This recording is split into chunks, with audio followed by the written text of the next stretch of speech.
Hello guys, for today's video pala magluluto tayo ng aking pancit Japan. Siyempre unahin natin guys yung sangkap natin, yung pansahog natin. Siyempre ang ginamit kong pansahog guys ito, yung atay ng manok, tapos itong chicken breast. So iwaiwain lang natin guys ng maliliit.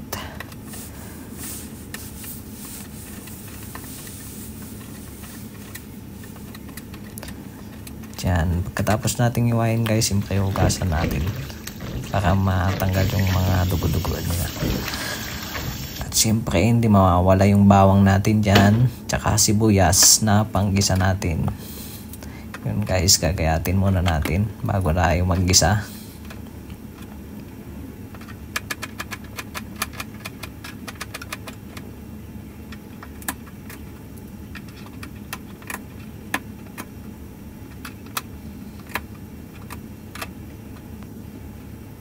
Yan, medyo napadami yung bawang natin guys. Pagkatapos natin gayatin yung bawang tsaka sibuyas, siyempre ilalagay natin yung kawali tsaka mantika na panggigisa natin guys. Siyempre uunahin natin yung bawang. Antayin lang natin mag kulay brown ito. Tsaka natin isusunod tong sibuyas naman guys. Yan.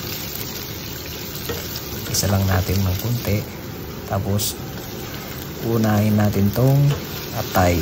Gusto ko kasi yung medyo toasted yung atay guys, para hindi siya ganong malansa.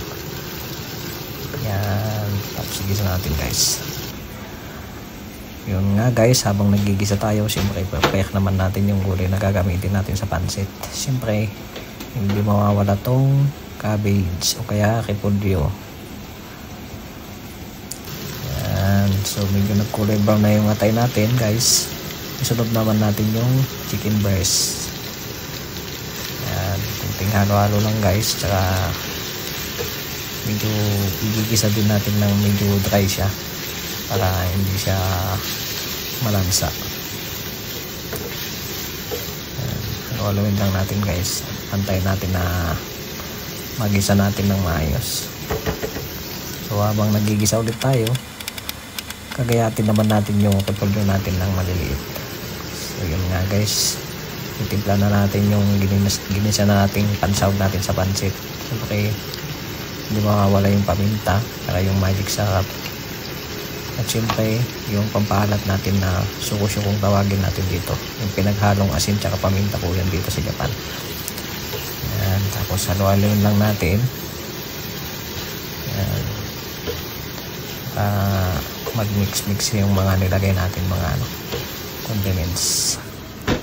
Sunod naman natin guys yung carrots. Yan, natin muna natin. Yan natin gagayatin guys.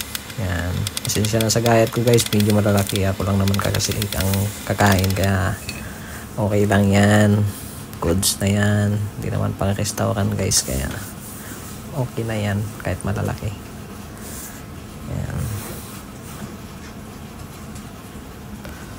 So yun nga guys, okay na yung pansahog natin sa pancit, kaya hanguin na natin guys. Iwalay natin guys kasi masyadong maliit yung kawaling pinaglulutuan natin. Maliit lang kasi yung kusina natin guys. Kaya ito, hugasan na natin yung carrots natin guys. At yan yung unang igigisa natin. Ayan, papalambutin lang natin ng konti. Tapos halo-halo lang guys.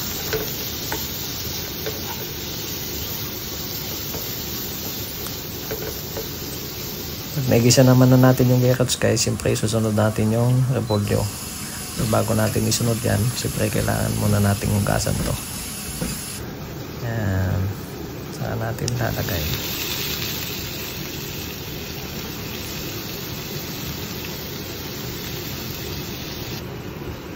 Yan guys, siyempre titimpla na natin ng toyo yan. At siyempre hindi mawawala yung oyster sauce, pampasarap yan. Timpla na din natin ng paminta. Yan, minsanan na natin timplahin guys para mabilisang luto lang. Siyempre magic sarap pa din, hindi nawawala yung magic sarap. Yan, halu-haluin lang natin guys hanggang sa maluto siya. Yun, mukhang masarap na. Sahog pa lang, ulam na. Yun nga guys, naluto na. Hiwalay din natin dyan na natin paghalu-haluin natin mamaya sa bowl na yan guys. Tapos saka tayo magpapakulo ngayon ng tubig dahil susunod na natin lutuin yung bihon niya. Siyempre ang unang lalagyan natin dyan is toyo guys, tsaka yung beef cubes ang nilagay ko dyan, tsaka paminta, magic sarap.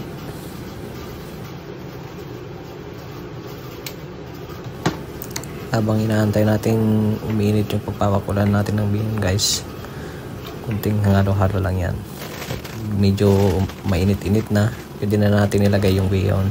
So yun nga guys, luto na ang ating bihon at atin nang papatoyo nito. Yun, sarap. Tsaka natin i-mix na dun sa pinaglagyan nating malaking bowl. Yan, pagsama-samahin na natin lahat yan guys, tsaka nating hahaluin. Yan, sarap na guys. Kumpleto na yung pansit Japan natin. Yan, kung may pansit bato kayo dyan sa Pilipinas, mayroon naman akong pansit Japan dito guys.